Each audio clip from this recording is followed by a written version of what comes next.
One time I was waiting for the bus with my son. I remember it was so hot outside and he hadn't had a nap. It seemed like the bus was never going to come. And then this old man walked up. The hat he was wearing stood out to me. I remember that. My son was not giving in, but it didn't seem to bother the man. He looked over at me and said, "Looks like you got a real precious one there." I thanked him and looked down the street, hoping to see the bus coming. Honestly, I was probably just embarrassed by the way my son was acting, but before I knew it, he was off on his way.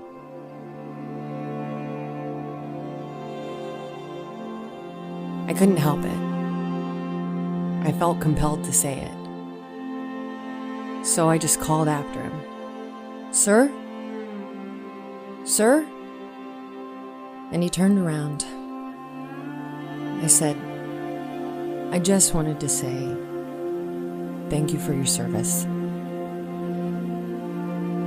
And I'll never forget this moment. He smiled real wide at me like he'd known me my whole life, gently tipped his hat and said, "You're very welcome. You were worth it."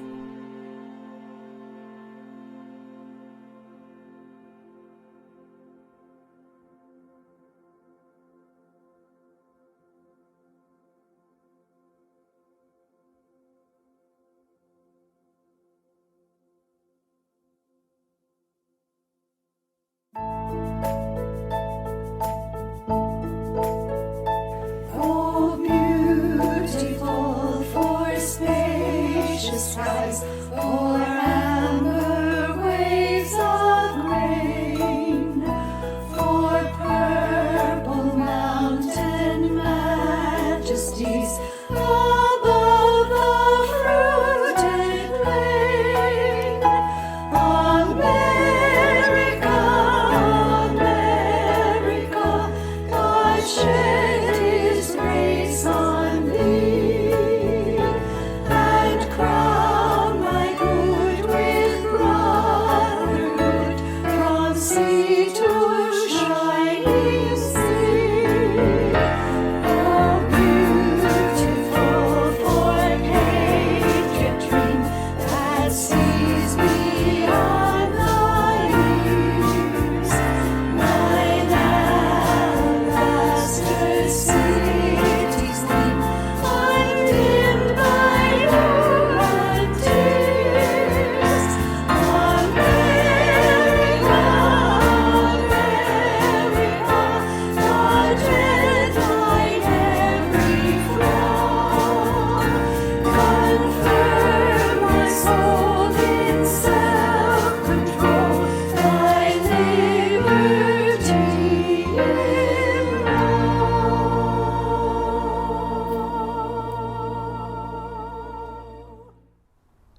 Hi, I'm Lee Nish, pastor of Sparks United Methodist Church. Welcome to worship. And welcome to this continuing series on For All the Saints. It's a series that reminds us that God's intention for us is that we all grow into sainthood as part of God's gracious kingdom. But speaking of God's gracious kingdom, this kingdom certainly is upside down compared to the culture in which we live. It means we are swimming upstream, and it seems to get harder and harder all the time. We're going to explore what that means in today's message that is called The Economy of Grace. Welcome to worship. Hi, I'm Michelle Scarborough. I'll be reading the scriptures today. It's from the book of Matthew, chapter 5, verses 1 through 12, also known as the Beatitudes. When Jesus saw the crowds, he went up the mountain, and after he sat down, his disciples came to him. Then he began to speak and taught them, saying, "Blessed are the poor in spirit, for theirs is the kingdom of heaven. Blessed are those who mourn, for they will be comforted. Blessed are the meek, for they will inherit the earth. Blessed are those who hunger and thirst for righteousness, for they will be filled. Blessed are the merciful, for they will receive mercy. Blessed are the pure in heart, for they will see God. Blessed are the peacemakers, for they will be called the children of God. Blessed are those who are persecuted for righteousness' sake, for theirs is the kingdom of heaven. Blessed are you when people revile you and persecute you and utter all kinds of evil against you falsely on my account. Rejoice and be glad, for your reward is great in heaven. For in the same way they persecuted the prophets who were before you. You know, we're very close to that season when we start singing these seasonal carols and songs. And so if you recognize any part of what I'm about to sing, please join with me and sing it together. 'Tis the season to use plastic, fa la la la la la la la la. Enter stores where we go spastic, fa la la la la la la la la. Don we now our tech smart savvy, fa la la la la la la la la. So we make box stores unhappy, fa la la la la la la la la. Yes, we're beginning to see all of the great commercials that go along with the upcoming season. And sometimes I feel comfort in those commercials. Sometimes I feel a bit pressured because what I'm being told is I need to participate in the economy of consumers. That's right, the economy that tells me I've got to go out and buy. It may not be buying for myself, but it's buying for everybody in the world around me. And usually it's been because of the relationships that I have with them. And so I'm tempted to use this little card, which allows me to go in most any store and buy most anything I want and not feel the pain of it, because guess what? I don't get billed for it until a month or two down the line. And then I have to add it all up and say, wow, how did I make all these transactions? How did all of this work? Well, we're going to come back to this card in just a minute, but before we do, I want to just tell you of an incident that happened several years ago to me. I was in the South San Francisco Bay Area in San Jose and doing a little shopping. And when I say a little shopping, man, I'm just going to the store to buy one thing. And so why I waited so long, I don't know. But by the time I got to Westfield Shopping Center, the line of cars to get in the parking structure was like a mile long.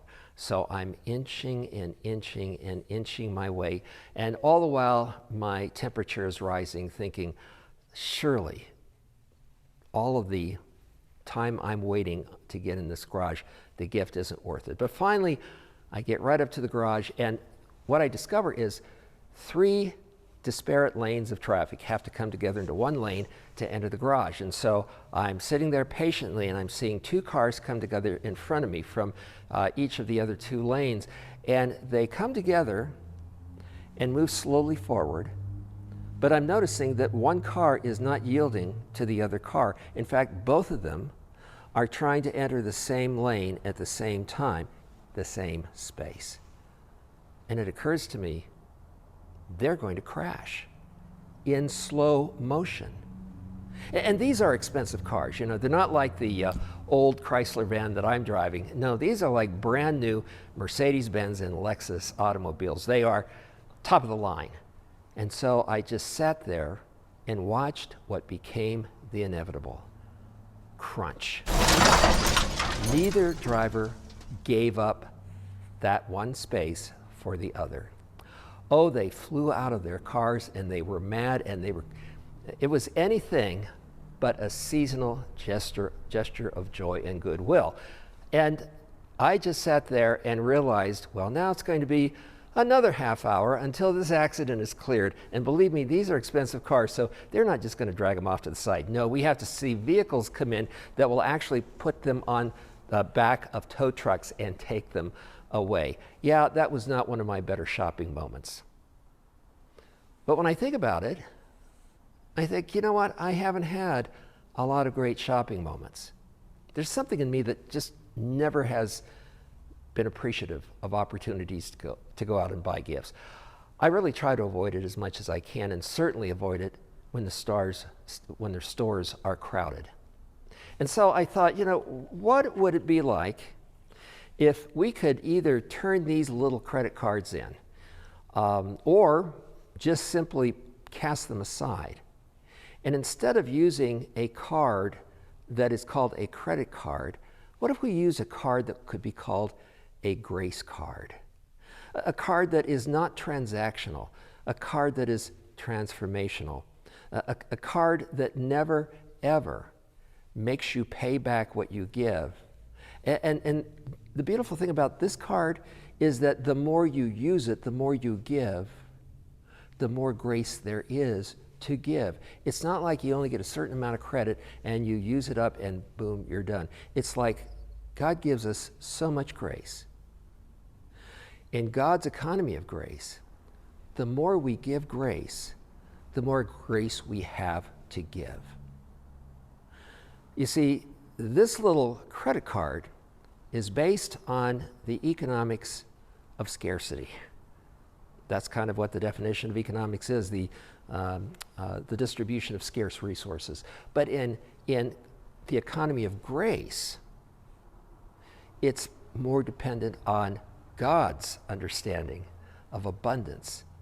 It's like we don't live in a world that has too scarce grace to give away. We live in a world where God has graced us with grace upon grace.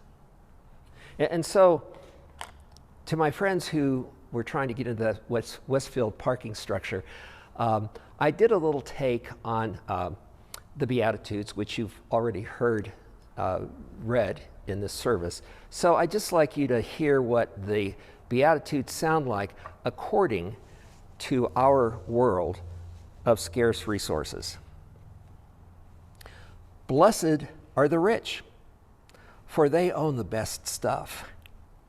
Blessed are the sexy and glamorous, for everyone desires them. Blessed are the powerful, for they shall control the kingdoms of the earth. Blessed are those who get everything they ever wanted. They alone will be satisfied. Blessed are those who are famous when you are pursued and stalked by the paparazzi. Rejoice and be glad, for your reward is eternal branding on Instagram and Twitter, now called X. For in the same way, they chased and trolled the influencers and celebrities before you. Yes, money, beauty, power, achievement, fame, these are the mistaken blessings of our God. And I say mistaken blessings because I kind of participate in this myself. I am in conversations where somebody has received something of great value, and immediately somebody says, well, they are so blessed. Or God has really blessed them. God has blessed them with this new car. God has blessed them with this new house. As I've said before, and I'll say it again, that's not blessing, that's charm. Sometimes we are charmed by luck. But it isn't God who gives us that kind of blessing. God gives us the kind of blessing that we just heard in the Beatitudes. And this is what I mean by when I say God's kingdom is just simply turned upside down. Listen once again to these words. Blessed are the poor in spirit, for theirs is the kingdom of heaven. Blessed are those who mourn, for they will be comforted. Blessed are the meek, for they will inherit the earth. Blessed are those who hunger and thirst for righteousness, for they will be filled. Blessed are the merciful, for they will receive mercy. Blessed are the pure in heart, for they will see God. Blessed are the peacemakers, for they will be called children of God. Blessed are those who are persecuted for righteousness' sake, for theirs is the kingdom of heaven. And blessed are you when people revile you and persecute you and utter all kinds of evil against you falsely on my account. Rejoice and be glad. Yeah, that's right. He really said that. Listen one more time. Rejoice and be glad, for your reward is great in heaven. For in the same way, they persecuted the prophets who were before you. Man, for an opening statement in a sermon, Jesus really knows how to confuse people. For the most part, those who were gathered on that mount to hear Jesus' sermon that was preached in Matthew chapter 5 through 7, they were all hoping for a word of blessing in the world that they knew. They just wanted to be blessed with enough food to eat. They wanted to be blessed with enough animals to supply them some kind of income. They were totally in the economy of this world, just as we in our culture are in the economy of this world. We may not wish or pray for the same things, but they are all economically based, and they are all based on scarcity. What Jesus suggests in these Beatitudes, none of this is scarce. It's as abundant as the grace is that God has given you and me, and that we have available to give others. All of this is simply a matter of our using God's grace in ways that bless others. That's why when I think of that credit card, I think, the time is coming, Judgment Day, when I'm going to have to pay that card. But when it comes to the economy of grace, using that card, we never run out. It is an universe of love that can flow through us to others if we simply grasp the moment. I wonder if those two people who were the drivers of those automobiles, if they had it to do over again, if they would get in an argument over who should let the other go first.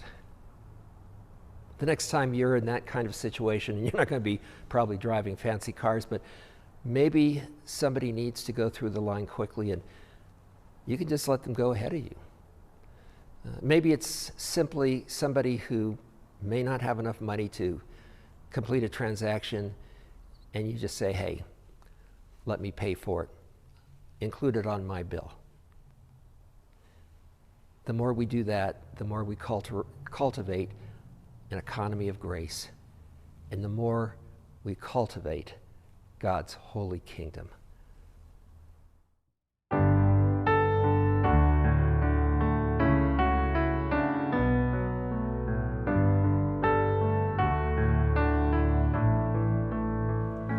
Bless the Lord, oh my soul, oh my soul.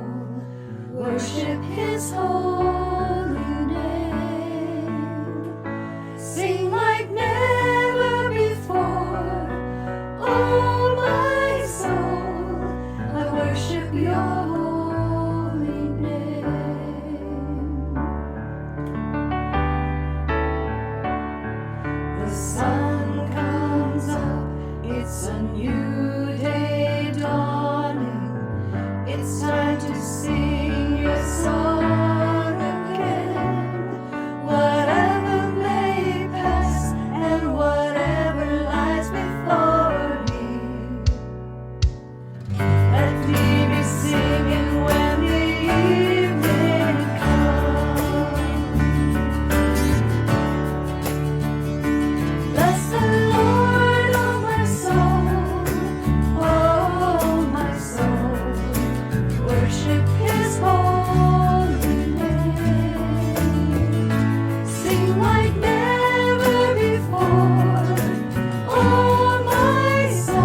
Would you pray with me now, please?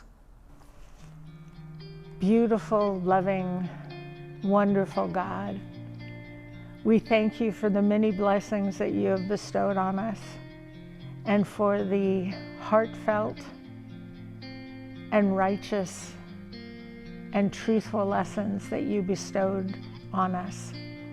There are so many things you taught us, and we so wish we remembered them on the daily.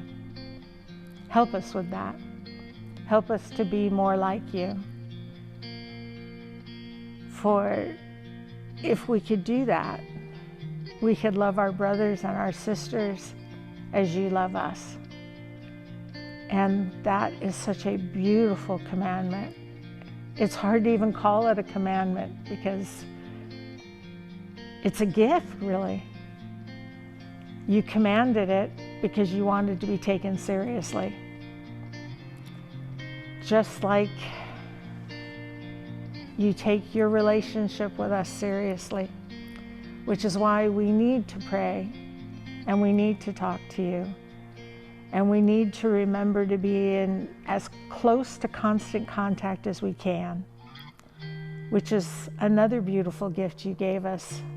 The lovely prayer that we refer to as the Lord's Prayer, because there are times in our lives when we just don't have words, and it's beautiful and it's precious to have the words you taught us.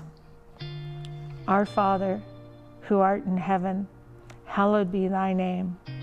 Thy kingdom come, thy will be done, on earth as it is in heaven.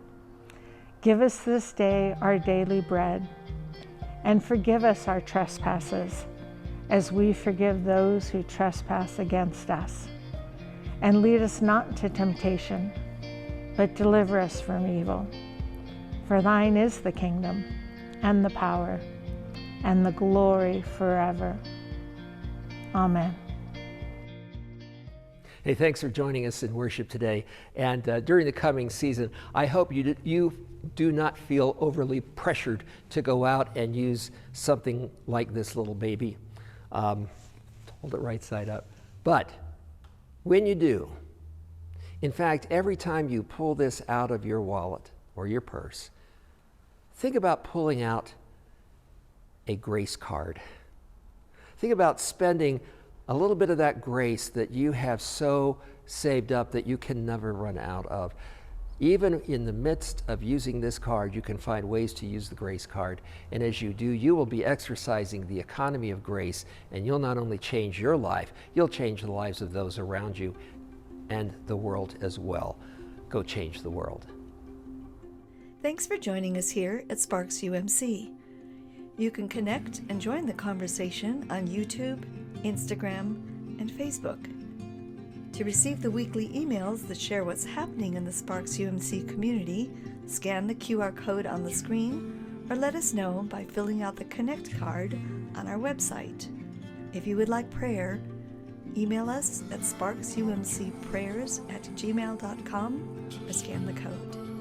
We are grateful for your support of the ministry and mission of Sparks UMC. We'll see you next time. Be blessed.